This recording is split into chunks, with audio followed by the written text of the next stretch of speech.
You know, Western governments, British government, whatever, they can call for a ceasefire if they want, and they may get one for a short while, but it won't make any difference.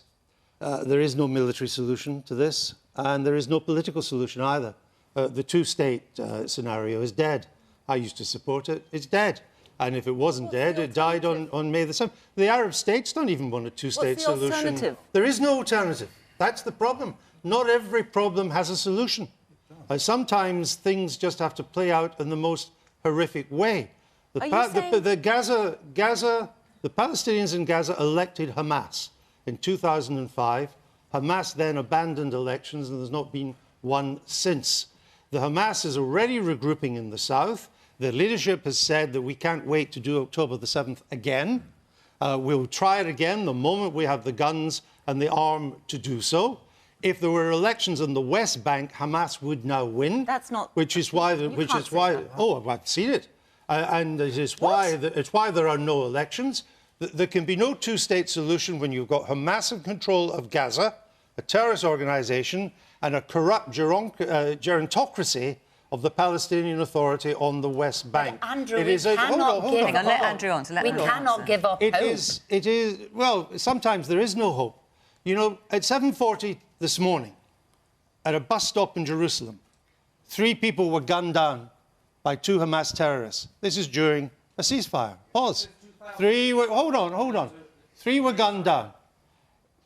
Fortunately, there was an off-duty IDF soldier who was armed, and he took the 2 Hamas terrorists out.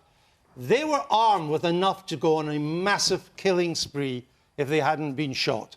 We learned today that the young autistic girl who was taken hostage was too much trouble for Hamas. Too much trouble. The one that J.K. Rowling, because she loved Harry Potter, the one that J.K. Rowling tried to intervene and ask for mercy for, they killed her.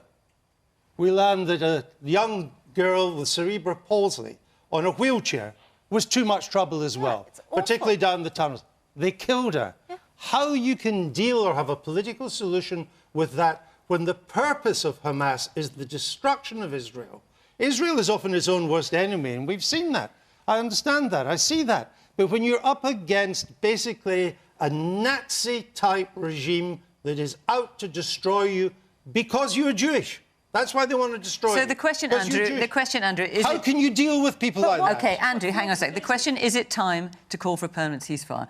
Yeah, as I said, you can call if you want, but there won't be one. OK. Andrew, given that you think there's no hope, do you agree with that? For the foreseeable future. I mean, there's always hope in the longer term. But do you agree with the young woman there to think, well, actually, there is no hope, so a plague on all your houses? I mean, I agree with the lady in the audience in that Britain should not overestimate its influence in this situation. It really doesn't have very much at all, which probably doesn't matter because we don't know what to do either.